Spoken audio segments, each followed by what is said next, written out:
ఆయన దిగి వచ్చి మాట్లాడుతుంటే తల పైకెత్తడు.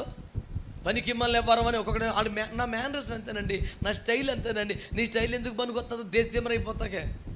ఇంత శాతకాలను కూడా చేసిన పని అంటే సక్సెస్ఫుల్గా వెళ్ళి పెళ్లి చేసుకున్నాడు అంతే. కయ్యను సాధించిన విజయాలు ఏంటి?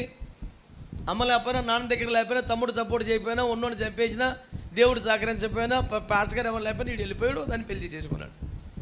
ఇంతవరకే భూమి దేవుడిని సాధించేది.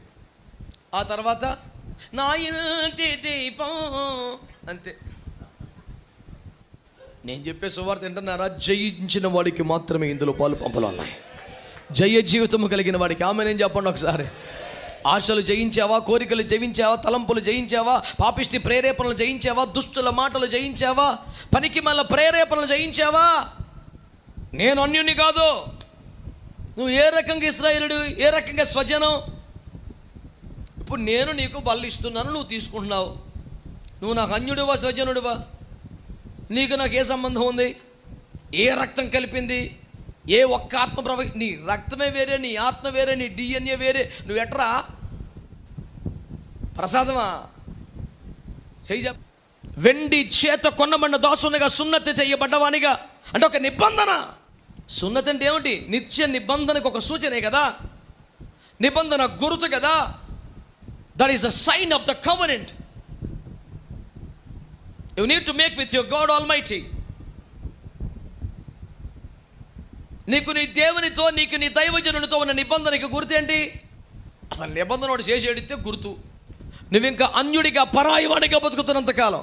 సింపుల్ చెప్తాను, అన్యుడు పరాయుడు అంటే పెద్ద బైబిల్ అంతా బాధ్యత. లోకా 15 సార్లు, లోకా 15 సార్లు పెద్ద కొడుకు ఎవడాడు?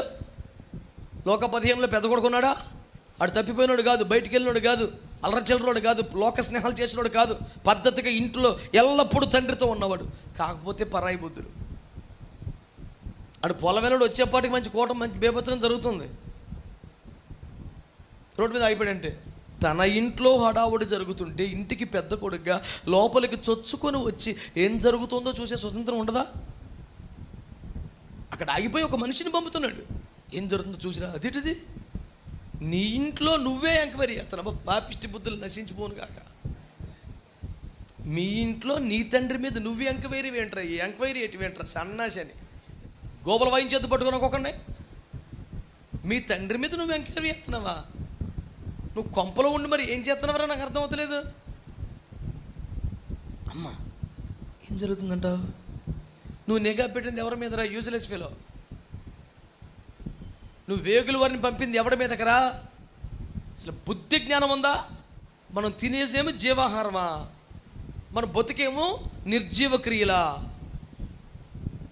అసలు బ్యాలెన్స్ షీట్ మ్యాచ్ అవ్వాలి కదరా. వాళ్ళ నాన్నగారు పోయి రానా రారా, అరే అదేంట్రా నువ్వు బయట ఉండిపోవటం ఏంట్రా అంటే నేను రాను. ఏంటి ప్రాబ్లం ఏంటంటే ఈ నీ కుమారుడు, ఈ నీ ఆస్తి,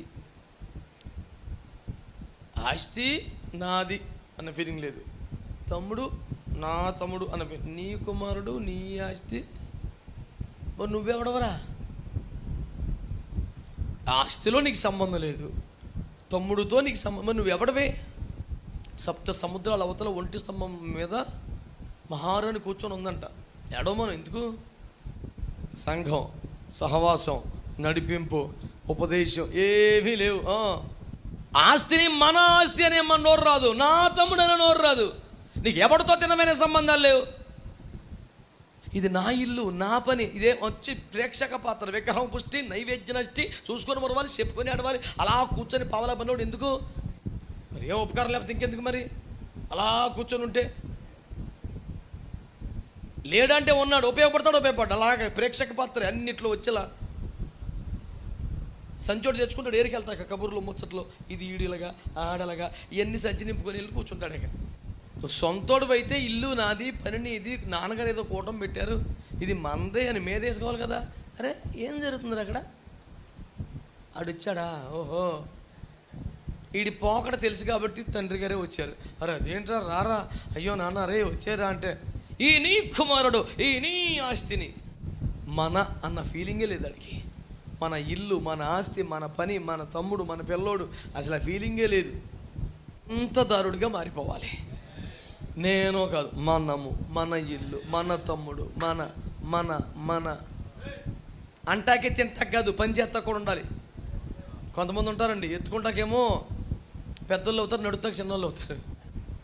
ఆ పెద్ద ఆయన పాట పడితే నాకు కంగారు వచ్చిన, ప్రేమల పడ్డాను అనేప్పుడు బాబు ఇదేట్రా అని చూస్తే యేసు ప్రభుత్వం పోన్లే చెప్పు, ఇంత సేవ చేసి పూసుకొని అలా పడిపోయి యూట్యూబ్లో ఆన్ చేయగానే మనోడు మంచి పోజు మీద ఉన్నాడు. ఏంద్రా అని చూశాను, చూస్తే ప్రేమల పడ్డాను. అయ్యి బాబోయ్ ఎంత దర్జాగా చెప్పేస్తున్నాడు ఏంటని చూస్తే యేసు ప్రభుత్వం అయితే పర్లేదులే, రోజు పాడాలి అసలు పళ్ళు ఎక్కకూడదు అందులోంచి. 1992 ఫిబ్రవరి 14న ప్రేమికుల దినోత్సవం రోజున నేను యేసు ప్రభుతో ప్రేమలో పడ్డాను. ఆ రోజు నుంచి ఈ రోజు దాకా మా ప్రేమ అయినా మంచి రంజుగా సాగుతూనే ఉంది, ఏం డోకా లేదు. దేవునికి స్తోత్రం, హల్లెలూయా. ఇంకంత రేంజ్ ఉన్నవాడు ఎవడ కనపడలేదు, దేవునికి స్తోత్రం. బెటర్ ఆప్షన్ లేదు, ఎప్పటికీ రాదు. 10,000 మందిలో అతి కాంక్షణీయుడా, సుందరుడు, మనోహరుడు, ప్రేమింపదగినవాడు. ఆమేన్.